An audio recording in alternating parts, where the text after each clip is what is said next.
morning, everyone. We are at Red Rocks. This is the Special Olympics Ohio team. You guys ready for a big game today? Yeah! That's right, Neil. Federico Higuain is back, and with his return comes the return of the 4-2-3-1 formation for Columbus. Now, People was out for those 7 games with that right knee sprain, but you can already see the impact he's making back on the field. When I asked him about them resorting back to this formation where they have the 4-2-3-1 instead of the 3 center backs that they played with in those previous 7 matches, he said it's not about one guy. It's not about 2 or 3 guys, that this group is so talented collectively and they're capable of playing different styles of the game. Alex is with Greg Berhalter.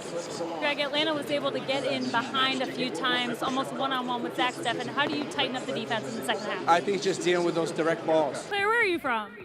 Ohio. Ohio? What part of Ohio? Germantown. Oh, okay. So who did your face paint? Elizabeth, my sister. She's pretty talented. I'm going to need to see your sister after this so I can get my face done too. You ready for some trivia? Yeah. All right, let's take a look up at the video board. Josh, congratulations. You haven't scored a goal since April of 2013, and tonight you score the game winner. What emotions are you feeling right now? Man, surprise for one. I didn't know it's been that long. No, but I mean, that's a huge win. As you said, I think the midfield is going to be key to whoever wins this game. How does that affect a young player like Christian Pulisic, who maybe doesn't have as much experience with that physicality? Uh-oh. I feel like he's going to crawl this. Here, I'll interview you and you come over. Oh, Are you okay? Yeah. Hi, Fern. So who's your new friend here? This is Fern. I mean, you just introduced us. Thank you, Adam. How have you witnessed that direct impact? I mean, Soccer for Success program going on right behind you. You directly see the kids affected in the community. It's going to be interesting to see how Yuka Raitala figures into the plans tonight, Alex, as the fullbacks are so key to that offense. That's right, Neil. I spoke to Yuka Raitala ahead of tonight's match and asked him about such a creative New York City offense that they're going to have to play against. Now, obviously, it looks a little bit different without David Villa and Andrea Pirlo, but no matter what, the Black and Gold are going to have to stay focused for the full 90 minutes and limit their chances. As San Jose just added Marvell Wynn onto the pitch, he's another guy that Adam John is so familiar with. Neil, you just mentioned he was kind of bothering him. Adam described him as the fastest man on earth, and he knows that he can't beat him in a foot race, but he did say he is prone to falling for fakes. So whether it's shot fakes or pass fakes, Columbus just needs to get him on his heels. Tonight is a reward for Cruesi, as Greg Berhalter called it. He said after putting in a full week of training, his guys get to face a top-level opponent. Now, he challenged his guys tonight. He said he wants them to evaluate themselves, see how they match up with some of the best players in the world. And anytime they have an opportunity to do that is a valuable experience. Alex is with Greg Berhalter. Greg, video review 3 times within 10 minutes in the first half. How do you keep your teams focused and the flow of the game in that time span? It's crazy. I mean, it's you know, you don't see stuff like that often. But for us, we have to keep the tempo high. We have to keep the ball moving. We have to switch the field, get the ball in the penalty box, and look for that second goal. Keeping the ball moving, keeping the tempo high. Pedro Santos gets his first assist in his first start for Cruesi. How have you seen him be so dynamic and already create chances for Cruesi? It's been dangerous. This is the first time this U.S. women's national team is in action since the Olympics. What do they have to do to rebound, kind of get back on the right foot? Well, it's the first time they've actually got any time together, too. You know, I was just speaking to Jill Ellis. I'm really excited. What was the biggest challenge in staying patient to earn this opportunity? It's really tough. It's really hard.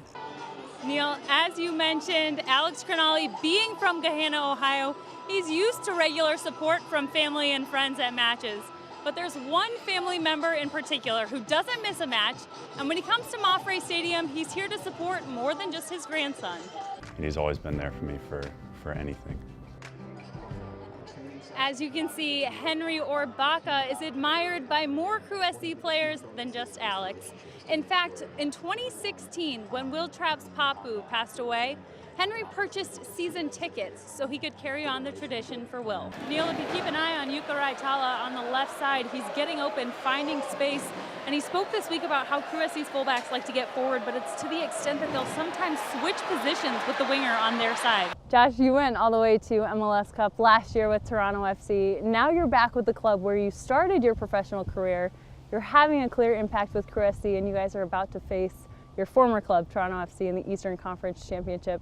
Have you wrapped your head around the significance of this scenario yet? Will Trapp is with Alex Stec. Well, Greg talked about improving the collective effort defensively and improving continuity of this group. Where was the difference tonight that Atlanta was able to capitalize? I mean, it's 2 plays. Alex is with Greg Berhalter. Thanks, Neil. Greg, San Jose's defense very stingy. They even had about 6 guys there at a time. How were you able to open up their compact defense and create so many chances offensively? Well, I think there is space. It's not big pockets, but there's space to combine. And Atlanta United scored the 2nd most goals in the regular season with 70. As a center back, how do you shut down their offense tonight? Justin, you're here for the Cavs-Wizards game at Ohio State University. Who are you most excited to see today? Definitely the king, LeBron James, the greatest of all time. Big match, big rivalry. We look at the U.S. roster, full of veterans, a few younger guys. How does experience come into play in a rivalry this big? Well, look, there are games, and then there is USA-Mexico. For the first time in history, the U.S. men's national team is hosting the Mexican national team in a FIFA World Cup qualification match in Columbus, Ohio. It's February 28th, 2001, and it's 29 degrees. Mexico doesn't come out for warm-ups. Josh Wolf is in the 18 for the Stars and Stripes, and he is unaware of the tradition he is about to start for U.S. soccer. Josh, the match has kicked off. 15 minutes in, Brian McBride, hometown hero, gets smashed in the eye. He goes up for a header, black eye, it's enormous, and your name is called. What does Bruce Arena tell you before you sub on? Second half, you could see we really played well. Congratulations, Mike. Thank you very much.